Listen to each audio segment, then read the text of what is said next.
ವರಕವಿ ಬೇಂದ್ರೆ ಕುರಿತು ಅಭಿನಂದನ ಗ್ರಂಥ ಎಳಿದು ಬಾ ತಾಯಿ. ಅದರಲ್ಲಿಯ ಈ 60ನೆಯ ಪ್ರಕರಣ ಪತ್ರಕರ್ತ ಮಾಧವ ಮಹಿಷಿ ಅವರು ಬರೆದಂಥ ಲೇಖನ. ಇವರು ಕಾಕ ಅಶ್ವತ್ಥನಾರಾಯರು ಮಹಿಷಿ ಅವರು ಬಹಳ ದೊಡ್ಡ ಸಂಪರ್ಕಿತ್ತು ಅವರಿಗೆ. ಕನ್ನಡ ಸಾಹಿತ್ಯ ಪರಿಷತ್ತನ್ನು ಸ್ಥಾಪನೆ ಮಾಡೋದ್ರಾಗೂ ಇದ್ದರು, ಕರ್ನಾಟಕ ವಿದ್ಯಾವರ ಸಂಘದೊಳಗೂ ಇದ್ದರು. ಅವ್ರು ಹೇಳ್ತಾರೆ, ಬರೀತಾರೆ ಒಂದು ಕಡೆ, ದತ್ತಾತ್ರೇಯರು ಅಂದರೆ ಬೇಂದ್ರೆ ಅವ್ರಿಗೆ ದತ್ತರಾಯರು ಧಾರವಾಡದಲ್ಲಿ ನೆಲೆಸಿ ನಿಂದಿನಿಂದ ಶಿರಹಟ್ಟಿಗೆ ಹಲವಾರು ಸಲ ಬಂದಿದ್ದಾರೆ. ಅಂದರೆ 1920ರಿಂದ 30 ತನಕ ಅಂತ ತಿಳ್ಕೋಬೋದು. ವ್ಯಾಖ್ಯಾನ ಕೊಟ್ಟಿದ್ದಾರೆ, ಕಾವ್ಯಾಮೃತ ಉಣಿಸಿದ್ದಾರೆ, ಪ್ರಗಲ್ಭ ವಿಚಾರಗಳ ಪ್ರಭಾವಗಳನ್ನು ಬೀರಿದ್ದಾರೆ. ಅವರು ಶಿರಹಟ್ಟಿಗೆ ಆಗಮಿಸಿದರೆ ಶಿರಹಟ್ಟಿಯ ಜನರಿಗೆಲ್ಲ ತಮ್ಮ ಮನೆಯ ಪ್ರಿಯವಾದ ವ್ಯಕ್ತಿಯೇ ಬಂದಂತೆನಿಸಿ ಅಭಿಮಾನ ಉಕ್ಕೇರಿ ಬರುತ್ತಲಿದೆ ಎಂಬುದರಲ್ಲಿ ಸಂಶಯವಿಲ್ಲ. ಅವ್ರು ನೆನಪಿಸ್ಕೋತಾರೆ.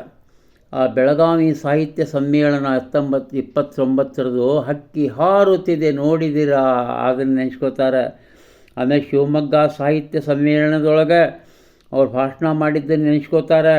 ಆಮೇಲೆ ಅವರು ಗಂಗಾವತರಣ ಓದಿದ್ದನ್ನು ಸಹಿತ ನೆನೆಸ್ಕೋತಾರಂತೆ ಮಹಿಷಿಯವರು. ಶ್ರೀ ಅಶ್ವತ್ಥನಾರಾಯಣನ್ನೂ ಬೇಂದ್ರೆ ಜೋಡಿ ಏನೇನು ಮಾಡ್ಬೋದಾಗಿತ್ತೋ, ಆದರೆ ವಿಧಿ ಅದಕ್ಕೆ ಅವಕಾಶ ಕೊಡಲಿಲ್ಲ.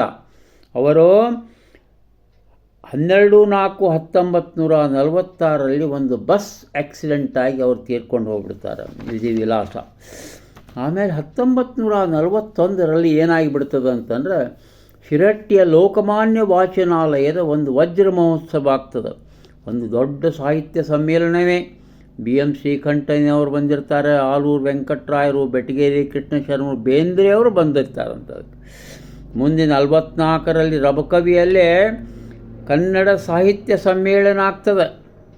ಅದರ ಹಿಂದ್ಗಡೆ 1943 ಶಿವಮೊಗ್ಗದಲ್ಲೇ ಕನ್ನಡ ಸಾಹಿತ್ಯ ಸಮ್ಮೇಳನ ಆಗಿರ್ತದೆ. ಆವಾಗ ಏನಾಗಿರ್ತದೆ, ರಬಕವಿ ಸಾಹಿತ್ಯ ಸಮ್ಮೇಳನದಾಗ ಒಂದು ಭಾಳ ಮಜಾ ಆಗಿಬಿಡ್ತದೆ. ಶ್ರೀ ಬಸವಣ್ಣಾಳರು ಅಧ್ಯಕ್ಷರು. ಹಿಂದಿನ ಅಧ್ಯಕ್ಷರು ಮುಂದಿನ ಅಧ್ಯಕ್ಷರಿಗೆ ಚಾರ್ಜ್ ಕೊಡಬೇಕಲ್ಲ. ತಮ್ಮ ಚೀಲದೊಳಗೆ ಹೆಗಲಿಗೆ ಹಾಕ್ಕೊಂಡು ಚೀಲದೊಳಗೆ ಒಂದು ಕಾಯಿ ತೊಗೊಂಬಂದಿರ್ತಾರೆ, ತೆಂಗಿನಕಾಯಿ, ಸುಲಿಲಾರ ತೆಂಗಿನಕಾಯಿ.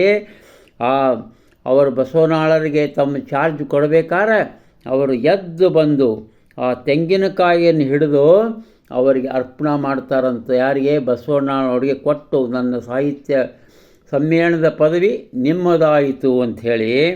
ಮಠವೊಂದರ ಪೀಠಾಧಿಪತಿ ಮುಂದೆ ಬರಲಿರುವವರಿಗೆ ಕೊಡುವ ತೆರದಲ್ಲಿ ಬಸವಣ್ಣಾಳರಿಗೆ ಬೇಂದ್ರೆಯವರು ಕಾಯಿ ಕೊಟ್ಟರು ಅಂತ ಬರೆದಾರೆ ಮಹಿಷಿ ಅವರು. ಅದರಂತೆ ಅನ ಕೃಷ್ಣರಾಯರು ಹುಬ್ಬಳ್ಳಿಯೊಳಗೆ 1947 ಸಾಹಿತ್ಯ ಸಮ್ಮೇಳನ ಆಯಿತು. ಆವಾಗ ಸಹಿತ ಬೇಂದ್ರೆಯವರು ಅಲ್ಲಿದ್ದು ಆ ಶಿರಹಟ್ಟಿಯವ್ರು ಯಾರು ಬಂದಾರ ಅಂದ್ಕೊಳ್ಳೆ, ಶಿರಹಟ್ಟಿಯವ್ರು ಎಲ್ಲ ಹಿರಿಯರನ್ನು, ಆ ಧೋಂಡಪ್ಪ ದೇಶಪಾಂಡೆ, ಶಿವರಾಮ ಪಂತ ಭಾತಕಾಂಡೆ, ಬಾಪುರಾವ್ ಮಂಗಸೂಳಿ, ನಮ್ಮ ಸಂಬಂಧಿ, ನಮ್ಮ ಅಕ್ಕನ ಮಾವನವರವರು, ಅವ್ರ ಮನೆಯಲ್ಲೇ ಬೇಂದ್ರೆಯವರು ಭಾಳಷ್ಟು ಇಳಿದುಕೊಳ್ತಾ ಇದ್ದರು ಶಿರಹಟ್ಟಿಗೆ ಹೋದಾಗ. ಇವರೆಲ್ಲರನ್ನೂ ನೆನೆಸ್ಕೊಂಡು ಕೇಳಿದ್ರಂತ, ಅವ್ರು ಹೇಗಿದ್ದಾರೆ ಅಂಥೇಳಿ. ಮುಂದೆ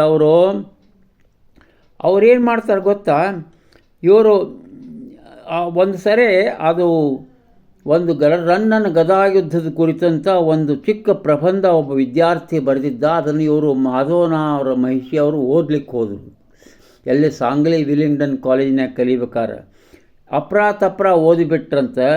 ಬೇಂದ್ರೆ ಬೈದು ಬಿಟ್ರಂತ, ಏನೋ ಹೀಗೆ ಯಾಕೆ ಓದ್ತೆ, ಹೀಗೆ ಓದದಿದ್ದರೆ ಚೆನ್ನಾಗಿತ್ತು ಅಂಥೇಳಿ.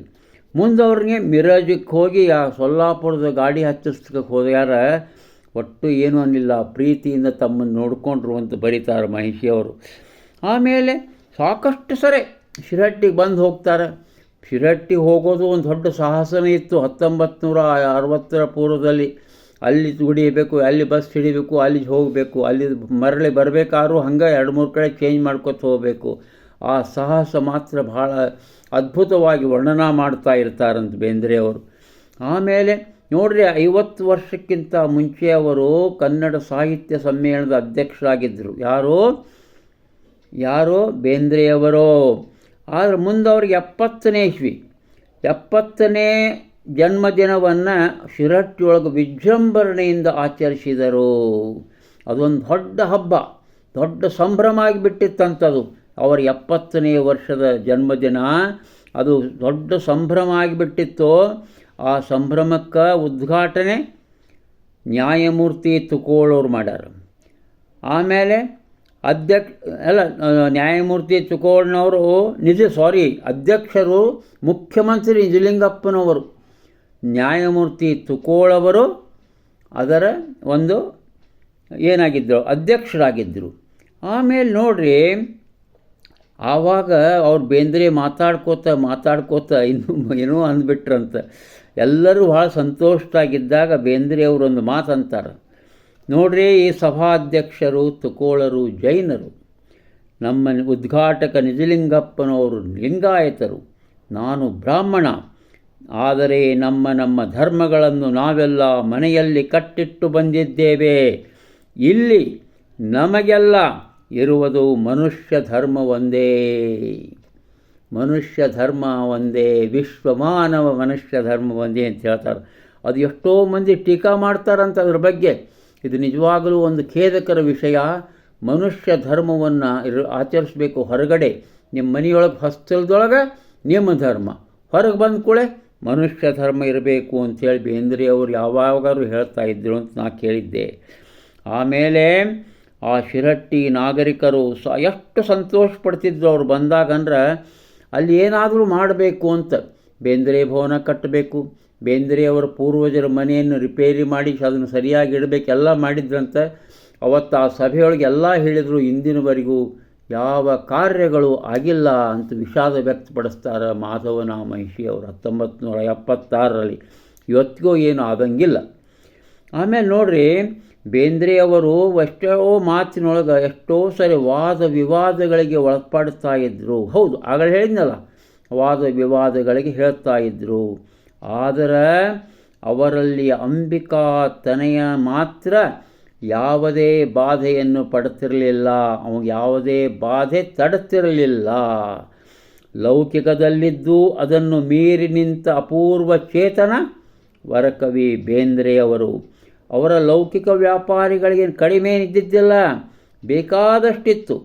ಅವರು ನಮ್ಮವರು ಎಂಬ ಅಭಿಮಾನ ಪಡುವುದರ ಜೊತೆಗೆ ನಮ್ಮೂರವರು, ಶಿರಹಟ್ಟಿಯವರು ಎಂದು ಹೇಳಿಕೊಳ್ಳಲು ನಾನು ಮರೆಯುವುದಿಲ್ಲ ಅಂಥೇಳಿ ಅವರು ತಮ್ಮ ಅಪೂರ್ವವಾದಂಥ ಬರಹವನ್ನು ಮುಗಿಸ್ತಾರೆ. ಈಗ ನಾವು ಮುಂದೆ 61ನೇ ಭಾಷಣಕ್ಕೆ ಹೋಗ್ತಾ ಇದ್ದೇವೆ. ನಮ್ಮ ಸಾಹಿತ್ಯ, ಶಿಕ್ಷಣ ಹಾಗೂ ಜೀವನ ಬೇಂದ್ರೆಯವರಿಗೆ ಒಂದು ಸಹಚಿಂತನೆ. ಇದು ಸದಾನಂದ ನಾಯ್ಕ್ ಅವರು ಇದೊಂದು ಗಂಭೀರವಾದ ಒಂದು ವಿಷಯವನ್ನು ಕುರಿತು ಒಂದು ಬರೆದಾರ. ಅದು ನಿಜವಾಗಲೂ ಇದು ಬೇಂದ್ರೆಯವರು ಇದರಲ್ಲಿ ಯಾವ ಪಾತ್ರವನ್ನು ವಹಿಸ್ಯಾರ, ಬೇಂದ್ರೆಯವರು ಏನಾಯಿತು, ಅವರು ಏನು ಹೇಳ್ತಾರೆ ಈ ವಿಷಯದಾಗೆ ಅಂಬೋದನ್ನು ನಾನು ಇಲ್ಲಿ ಟ್ಯಾಕಲ್ ಮಾಡ್ತೇನೆ.